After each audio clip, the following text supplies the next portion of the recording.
നമസ്കാരം. The deep ഡൈവിലേക്ക് വീണ്ടും സ്വാഗതം. ഇന്ന് നമ്മൾ ഇന്ത്യൻ സാമൂഹിക ചരിത്രത്തിലെ വളരെ പ്രധാനപ്പെട്ട ഒരു വിഷയം അതാണ് ചർച്ച ചെയ്യുന്നത്. അതെ, ഡോക്ടർ ബി.ആർ. അംബേദ്കർ 1927 മഹാഡിൽ നടത്തിയ ആ പ്രസംഗം ചരിത്രപരമാണത്. ശരിയാണ്. വളരെ നിർണായകം. അതിനെക്കുറിച്ചാണ് നമ്മൾ ഇന്ന് കുറച്ചുകൂടി ആഴത്തിൽ സംസാരിക്കാൻ പോകുന്നത്. നമ്മൾ ഇതിനായിട്ട് പ്രധാനമായും നോക്കുന്നത് അംബേദ്കേഴ്സ് മഹാഡ് സ്പീച്ച് അനിഹിലേറ്റിംഗ് കാസ്റ്റ് എന്ന ആ ഒരു പഠനമാണ്.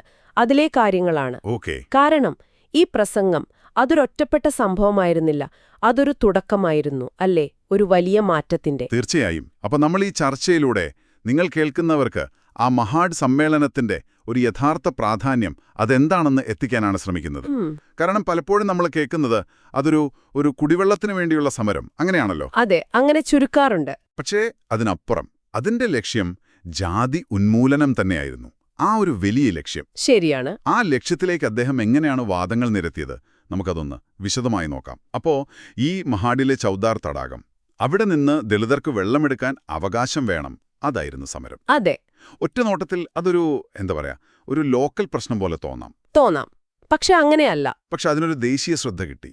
എന്തായിരുന്നു അതിന്റെ ആ ഒരു ആന്തരികമായ അർത്ഥം? അത് വളരെ പ്രധാനപ്പെട്ട ഒരു ചോദ്യമാണ്. കാരണം അംബേദ്കർ തന്നെ അത് വ്യക്തമാക്കുന്നുണ്ട്. അദ്ദേഹം പറഞ്ഞ ഒരു വാചകമുണ്ട്: ഞങ്ങൾ ചൗദാർ തടാകത്തിലേക്ക് പോകുന്നത് വെറുതെ ദാഹം മാറ്റാൻ വേണ്ടി മാത്രമല്ല, മറ്റുള്ളവരെ പോലെ ഞങ്ങളും മനുഷ്യരാണ് എന്ന് സ്ഥാപിക്കാൻ കൂടിയാണ്. ഓക്കെ. അപ്പോൾ അതൊരു മനുഷ്യാവകാശ പ്രഖ്യാപനം കൂടിയായിരുന്നു. അതെ, അതാണ് അതിന്റെ കാതൽ, ഒരു ഡിക്ലറേഷൻ ഓഫ് ഹ്യൂമാനിറ്റി. അപ്പോ ഈ സവർണ ഹിന്ദുക്കൾ ദളിതരെ തടഞ്ഞില്ലേ, അതിന്റെ പിന്നില് വെള്ളം തീരുമെന്നോ അല്ലെങ്കിൽ മലിനമാകും എന്നുള്ള പേടിയായിരുന്നില്ല കാരണം? അല്ല, അതല്ല യഥാർത്ഥ കാരണം. ശരിക്കും പറഞ്ഞാൽ അതൊരു അധികാര പ്രകടനം. കൃത്യമായി പറഞ്ഞാൽ അത് തന്നെ. വെള്ളം കുറയുമെന്നോ ശുദ്ധി പോകുമെന്നോ ഉള്ള ഭയമല്ല, മറിച്ച് ദളിതർ താഴ്ന്നവരാണ്, അവർക്ക് പൊതു ഇടങ്ങളിൽ, പ്രത്യേകിച്ച് സവർണർ വരുന്ന ഇടങ്ങളിൽ അവിടെയൊന്നും സ്ഥാനമില്ല. ആ ഒരു ചിന്താഗതി, ആ ചിന്താഗതി നിലനിർത്താനും ഒന്നുകൂടി ഉറപ്പിക്കാനുമുള്ള ഒരു ശ്രമമായിരുന്നു ആ തടസ്സം. ശരിയാണ്. അതുകൊണ്ട് തന്നെ ഈ മഹാഡ് സത്യാഗ്രഹം അത് വെള്ളത്തിനു വേണ്ടി മാത്രമായിരുന്നില്ല, അത് സമത്വത്തിനു വേണ്ടിയായിരുന്നു, മനുഷ്യന്റെ അന്തസ്സിനു വേണ്ടിയായിരുന്നു. ആ പഴയ ചിന്താഗതിയുടെ അടിത്തറയെയാണ് അത് ചോദ്യം ചെയ്തത്. അപ്പോൾ ഈ സാമൂഹിക ശ്രേണി, അതായത് ജാതി വ്യവസ്ഥ, അതിന് അംബേദ്കർ എങ്ങനെയാണ് സൈദ്ധാന്തികമായിട്ട് വിശദീകരിച്ചത്? അദ്ദേഹം ഉപയോഗിച്ചൊരു വാക്ക് ഗ്രേഡഡ് ഹയറാർക്കി എന്നാണ്. ഗ്രേഡഡ് ശ്രേണി. അതെ, ഇതൊരു പ്രധാനപ്പെട്ട കോൺസെപ്റ്റാണ്. കാരണം ഇതൊരു സിമ്പിൾ വിഭജനമല്ല, തൊഴിലാളി ഉടമ എന്ന പോലെയല്ല, മറിച്ച് പടിപടിയായിട്ട് താഴോട്ടു വരുന്നു. ഓക്കെ. കൃത്യമായി നിർവചിച്ച സ്ഥാനങ്ങളുണ്ട്. ബ്രാഹ്മണർ മുകളിൽ, പിന്നെ ക്ഷത്രിയർ, വൈശ്യർ, ശൂദ്രർ, അവസാനം അതിശൂദ്രർ അല്ലെങ്കിൽ അയിത്തജാതിക്കാർ. ഓരോ ഗ്രൂപ്പിനും അതിന് താഴെയുള്ള ഗ്രൂപ്പിന്റെ മേൽ ഒരു അധികാരമുണ്ട്.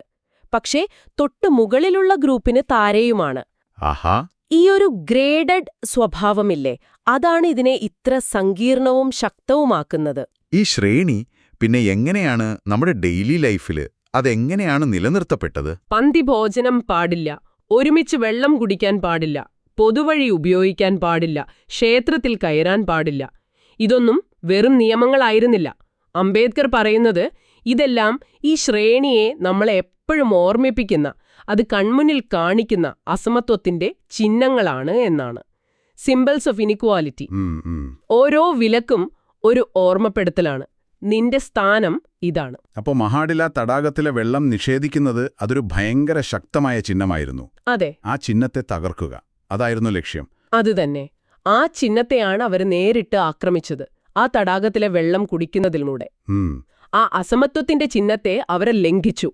അതൊരു പ്രതീകാത്മകമായിട്ട് വലിയൊരു കാര്യമായിരുന്നു അത്. ശരിയാണ്. കുറേ ആളുകൾ വെള്ളം കുടിച്ചു എന്നതിനപ്പുറം ആ നിലവിലുള്ള സാമൂഹിക ഓർഡറിനെ അവർ ചോദ്യം ചെയ്യുകയായിരുന്നു. ഇനി നമ്മൾ കുറച്ചുകൂടി മുന്നോട്ട് പോകുമ്പോൾ അംബേദ്കർ ഈ സമരത്തെ ഫ്രഞ്ച് വിപ്ലവമായിട്ട് താരതമ്യം ചെയ്യുന്നുണ്ട്. അത് കൊള്ളാം. അതെ, അവിടെയാണ് അത് കൂടുതൽ ഇൻട്രസ്റ്റിംഗ് ആകുന്നത്. ഇന്ത്യൻ സാഹചര്യത്തെ യൂറോപ്യൻ ചരിത്രവുമായി ബന്ധിപ്പിക്കുന്നത് എന്തിനായിരുന്നു അത്? അതൊരു ഒരു തന്ത്രപരമായ നീക്കം തന്നെയായിരുന്നു. അദ്ദേഹം പറഞ്ഞു, മഹാഡിലെ ഈ സമ്മേളനത്തിന് ഇന്ത്യൻ ഹിസ്റ്ററിയിൽ വേറെ ഉദാഹരണങ്ങളില്ല. ഇതിനെ താരതമ്യം ചെയ്യാൻ പറ്റുന്നത് 1789 ഫ്രഞ്ച് നാഷണൽ അസംബ്ലിയുമായിട്ട് മാത്രമാണ്. ഓക്കേ. ഇത് പറഞ്ഞപ്പോൾ തന്നെ മഹാഡ് സമരത്തിന് ഒരു വലിയൊരു ചരിത്രപരമായ മാനം കിട്ടി. എന്തൊക്കെ സാമ്യങ്ങളാണ് അദ്ദേഹം കണ്ടത് ഈ രണ്ടെണ്ണത്തിനുമിടയിൽ? അദ്ദേഹം പ്രധാനമായും പറഞ്ഞത് ആ ഘടനയിലുള്ള സാമ്യമാണ്. ഫ്രാൻസിലെ വിപ്ലവത്തിനു മുൻപ് 3 എസ്റ്റേറ്റുകളുണ്ടായിരുന്നല്ലോ. അതെ, പുരോഹിതന്മാർ, പ്രഭുക്കന്മാർ, പിന്നെ സാധാരണക്കാർ. ഇതിൽ ആദ്യത്തെ 2 കൂട്ടർക്ക് എല്ലാ പ്രത്യേക അവകാശങ്ങളും ഉണ്ടായിരുന്നു. സാധാരണക്കാരായിരുന്നു എല്ലാ ഭാരവും ചുമന്നത്, നികുതിയടക്കം. ശരിയാണ്. ഇന്ത്യയിലെ അവസ്ഥയും ഇതുപോലെയാണെന്ന് അദ്ദേഹം പറഞ്ഞു. ബ്രാഹ്മണർക്കും ക്ഷത്രിയർക്കും പ്രത്യേക അവകാശങ്ങളുള്ള ചതുർവർണ്ണ്യ വ്യവസ്ഥ. ഇവിടെ ശൂദ്രരും അതിശൂദ്രരും അനുഭവിക്കുന്ന വിവേചനം, അവരുടെ ഭാരങ്ങൾ, അത് ഫ്രാൻസിലെ സാധാരണക്കാരുടേതുപോലെയാണ്. അപ്പോ ഫ്രഞ്ച് വിപ്ലവത്തിന്റെ ആ മുദ്രാവാക്യങ്ങൾ, സ്വാതന്ത്ര്യം, സമത്വം, സാഹോദര്യം, അതും അദ്ദേഹം ഇവിടെ കൊണ്ടുവന്നോ? തീർച്ചയായും. ആ ഫ്രഞ്ച് നാഷണൽ അസംബ്ലി പാസാക്കിയ മനുഷ്യാവകാശ പ്രഖ്യാപനം, അതായത് എല്ലാ മനുഷ്യരും തുല്യരാണ്, പരമാധികാരം ജനങ്ങളിലാണ്, ഈ തത്വങ്ങളെല്ലാം ഹിന്ദു സമൂഹത്തെ ഒന്ന് റീഓർഗനൈസ് ചെയ്യാനുള്ള ഒരു മോഡലായിട്ട് അംബേദ്കർ അവതരിപ്പിച്ചു. ഒരാളുടെ സമൂഹത്തിലെ സ്ഥാനം നിർണയിക്കേണ്ടത് അയാളുടെ ജനനമല്ല, അയാളുടെ യോഗ്യതയും കഴിവുമായിരിക്കണം.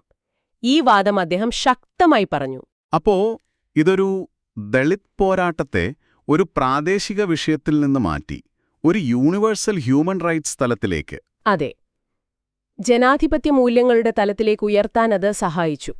എന്നാലും ചിലർക്ക് തോന്നാം, ഈ ഐത്തം പോലുള്ള പ്രശ്നങ്ങൾ പരിഹരിച്ചാൽ മതിയല്ലോ, എന്തിനാണ് ഈ ജാതി സിസ്റ്റത്തിനെ മൊത്തത്തിൽ മാറ്റാൻ നോക്കുന്നത്? ഈ ഭാഗികമായ പരിഷ്കാരങ്ങൾ മതിയോ? അതിനെപ്പറ്റി അംബേദ്കർ എന്തു പറഞ്ഞു? ആ ചോദ്യം അദ്ദേഹം പ്രതീക്ഷിച്ചിരുന്നു. വെറും ഭാഗികമായ മാറ്റങ്ങൾ കൊണ്ട് കാര്യമില്ലെന്ന് കാണിക്കാൻ അദ്ദേഹം പുരാതന റോമിന്റെ ചരിത്രമെടുത്തു പറഞ്ഞു. റോമിന്റെയോ? അതെങ്ങനെ? റോമിലെ പ്ലെബിയൻസും സാധാരണക്കാരും പാട്രീഷ്യൻസും പ്രഭുക്കന്മാരും തമ്മിൽ നടന്ന ആ ഒരു പവർ സ്ട്രഗിൾ. ഓക്കെ, അതിലെന്താണ് നമുക്ക് പഠിക്കാനുള്ളത്? പ്ലെബിയൻസ് കുറേ സമരം ചെയ്തതിന്റെ ഫലമായിട്ട് അവർക്ക് ചില അവകാശങ്ങളൊക്കെ കിട്ടി. അവർക്ക് നിയമങ്ങൾ എഴുതി കിട്ടി, 12 ടേബിൾസ്.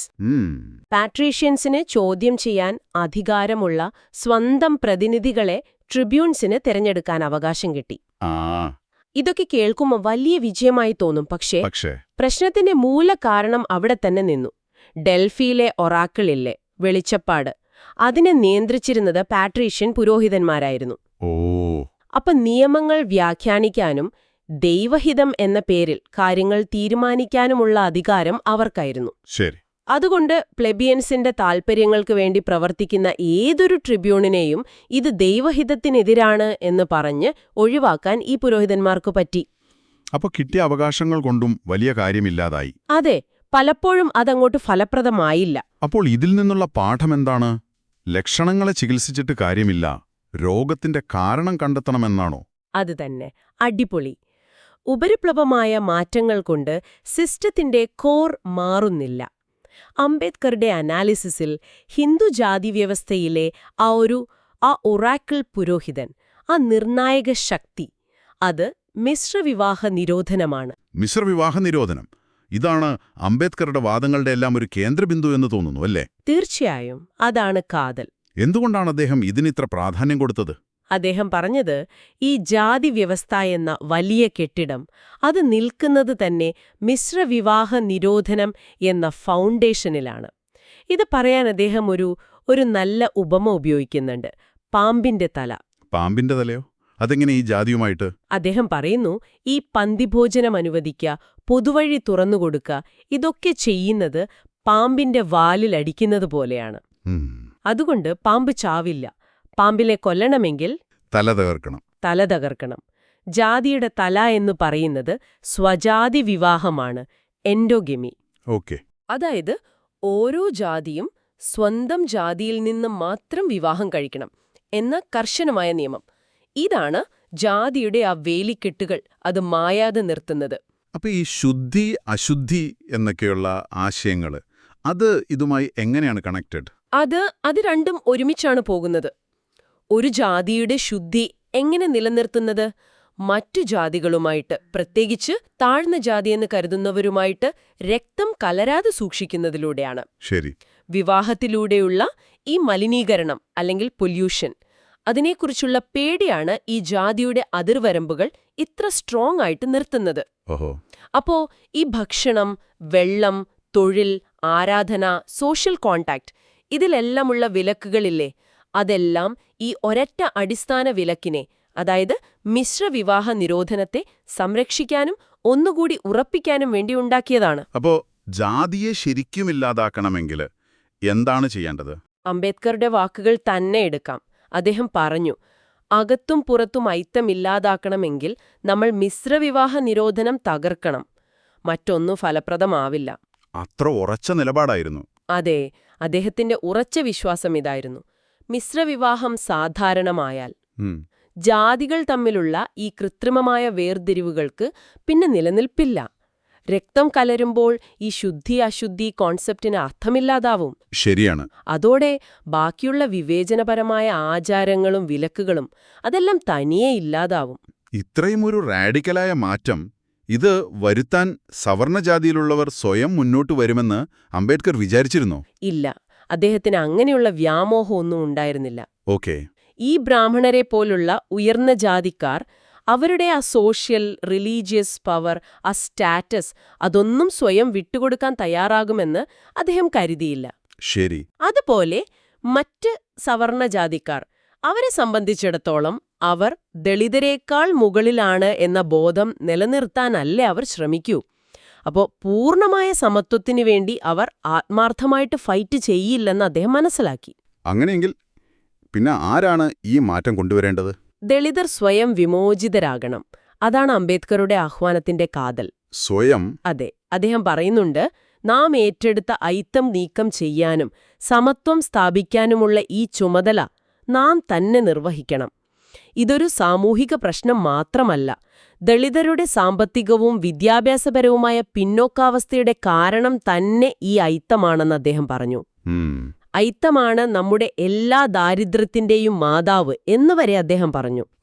കാരണം നല്ല വിദ്യാഭ്യാസം കിട്ടുന്നതിൽ നിന്ന്, നല്ല ജോലി, ഗവൺമെന്റ് ജോലി അടക്കം കിട്ടുന്നതിൽ നിന്ന്, സ്വന്തമായി ബിസിനസ് തുടങ്ങുന്നതിൽ നിന്ന്, എല്ലാത്തിൽ നിന്നും അതവരെ തടഞ്ഞു. ശരിയാണ്. അതുകൊണ്ട് മറ്റുള്ളവർ കനിയാൻ കാത്തുനിൽക്കണ്ട, സ്വയം ഓർഗനൈസ് ചെയ്യുക, പോരാടുക, വിമോചനം നേടുക. അതായിരുന്നു അദ്ദേഹം മുന്നോട്ട് വെച്ച വഴി. അപ്പോൾ ഈ വാദങ്ങളെല്ലാം കൂട്ടി വായിക്കുമ്പോൾ മഹാഡ് പ്രസംഗം മുന്നോട്ട് വെച്ച ഒരു ഫൈനൽ വിഷൻ എന്തായിരുന്നു? എന്താണ് അതിൻ്റെ ഒരു സമ്മറി? മഹാഡ് പ്രസംഗത്തിന്റെ ആ മെസ്സേജ് അത് ദളിത് വിമോചനത്തിൽ മാത്രം ഒതുങ്ങിയില്ല. ഇല്ല, ദളിതരുടെ ഈ പോരാട്ടം അത് ഇന്ത്യൻ രാഷ്ട്രത്തെ മൊത്തത്തിൽ ശക്തിപ്പെടുത്താനും അതിനൊരു പുത്തൻ ഉണർവ് നൽകാനും അത്യാവശ്യമാണെന്നാണ് അംബേദ്കർ വാദിച്ചത്. ജാതിയുടെ പേരിൽ ഇങ്ങനെ വിഘടിച്ചു നിൽക്കുന്ന ഒരു സമൂഹം അത് ധാർമ്മികമായിട്ട് മാത്രമല്ല, സോഷ്യലിയും പൊളിറ്റിക്കലിയും ദുർബലമാണ്, വീക്കാണ്. ഹിന്ദു സമൂഹത്തിന് ഒരു റിവൈവൽ വേണമെങ്കിൽ അത് ഒരേ ഒരു ജാതി, സമത്വം എന്നീ രണ്ട് തൂണുകളിൽ വീണ്ടും പണിയണം. ഓക്കേ, ഇതൊരു സോഷ്യൽ റവല്യൂഷനുള്ള കോളായിരുന്നു. അതെ, ഒരു സാമൂഹിക വിപ്ലവത്തിനുള്ള ആഹ്വാനം. അദ്ദേഹം മഹാഡിൽ വെച്ച് ഒരു പുതിയ സമൂഹത്തിന്റെ ബ്ലൂ പ്രിന്റ് അവതരിപ്പിക്കുകയായിരുന്നു. അതോടൊപ്പം ഒരു മുന്നറിയിപ്പും അദ്ദേഹം കൊടുക്കുന്നുണ്ട് അല്ലേ, ഈ മാറ്റം എങ്ങനെ സംഭവിക്കും എന്നതിനെപ്പറ്റി. ഉണ്ട്. ഈ സാമൂഹിക വിപ്ലവം സമാധാനപരമായിരിക്കുമോ അതോ സംഘർഷമുണ്ടാകുമോ എന്നത്, അത് ജാതി ഹിന്ദുക്കളുടെ റെസ്പോൺസ് പോലെ ഇരിക്കുമെന്ന് അദ്ദേഹം സൂചിപ്പിച്ചു.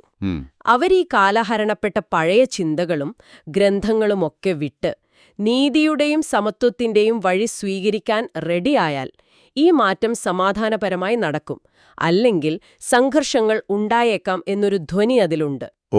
ചുരുക്കത്തിൽ പറഞ്ഞാൽ മഹാഡിലെ പ്രസംഗം അത് വെറും ഉപരിപ്ലവമായ മാറ്റങ്ങൾക്കപ്പുറം സമൂഹത്തിന്റെ സ്ട്രക്ചറിനെ തന്നെ ചോദ്യം ചെയ്തു.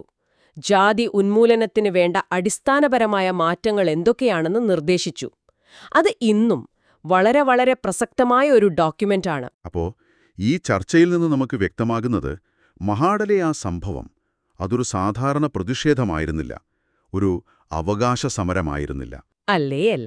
അത് ജാതി വ്യവസ്ഥയുടെ അടിത്തറയെ തന്നെ പിടിച്ചുലച്ചു. മനുഷ്യന്റെ അന്തസ്സും സമത്വവും സ്ഥാപിക്കാനുള്ള ഒരു വലിയ പോരാട്ടത്തിന് അതിന് ഊർജം കൊടുത്തൊരു വിപ്ലവ പ്രഖ്യാപനമായിരുന്നു അത്. നിസ്സംശയം. വെറും വെള്ളം കിട്ടാത്തതിൽ നിന്ന് തുടങ്ങിയൊരു സമരം അത് ജാതിയുടെ കാതലായ പ്രശ്നം, അതായത് മിശ്രവിവാഹ നിരോധനം, അതിലേക്ക് വിരൽ ചൂണ്ടി. ഫ്രഞ്ച് വിപ്ലവത്തിൽ നിന്ന് ഇൻസ്പിറേഷൻ എടുത്ത് സ്വാതന്ത്ര്യം, സമത്വം, സാഹോദര്യം, ആ യൂണിവേഴ്സൽ വാല്യൂസ് ഉയർത്തിപ്പിടിച്ചു. അതെ. ദളിതരുടെ വിമോചനമെന്നത് ഇന്ത്യയുടെ മൊത്തത്തിലുള്ള പുരോഗതിക്ക് അത്യാവശ്യമാണെന്ന് സ്ഥാപിച്ചു. അതായിരുന്നു ആ പ്രസംഗത്തിന്റെ ഒരു ഹിസ്റ്റോറിക്കൽ സിഗ്നിഫിക്കൻസ്. ഈ ചർച്ച ഇവിടെ നിർത്തുമ്പോൾ ഒരു ചിന്ത ഞാൻ പങ്കുവെക്കട്ടെ. പറയൂ. അംബേദ്കർ ഏകദേശം ഒരു നൂറ്റാണ്ട് മുൻപ് ചൂണ്ടിക്കാണിച്ച ഈ മിശ്രവിവാഹ നിരോധനം എന്ന ആശയം ഇന്ന് നിയമപരമായി അതില്ലായിരിക്കാം. പക്ഷേ ഒരു സാമൂഹിക യാഥാർത്ഥ്യമായിട്ട്, ഒരു അലിഖിത നിയമം പോലെ അതിന്നും നമ്മുടെ സമൂഹത്തിൽ എത്രത്തോളം ശക്തമായിട്ട് നിൽക്കുന്നുണ്ട്. ശരിയാണ്. അത് നമ്മുടെയൊക്കെ വ്യക്തിബന്ധങ്ങളെ, കുടുംബങ്ങളെ, ഈ സാമൂഹിക ഘടനയെ എങ്ങനെയൊക്കെയാണ് ഇന്നും സ്വാധീനിക്കുന്നത്? അതൊരു നല്ല ചോദ്യമാണ്. ഇതിനെക്കുറിച്ച് നിങ്ങൾ ഓരോരുത്തരും ഒന്ന് ആലോചിച്ചു നോക്കുന്നത് അത് നന്നായിരിക്കും. അപ്പോ അടുത്ത തവണ കാണാം മറ്റൊരു വിഷയവുമായിട്ട്. ദി ഡീപ് ഡൈവിൽ പങ്കെടുത്തതിന് നന്ദി. നന്ദി.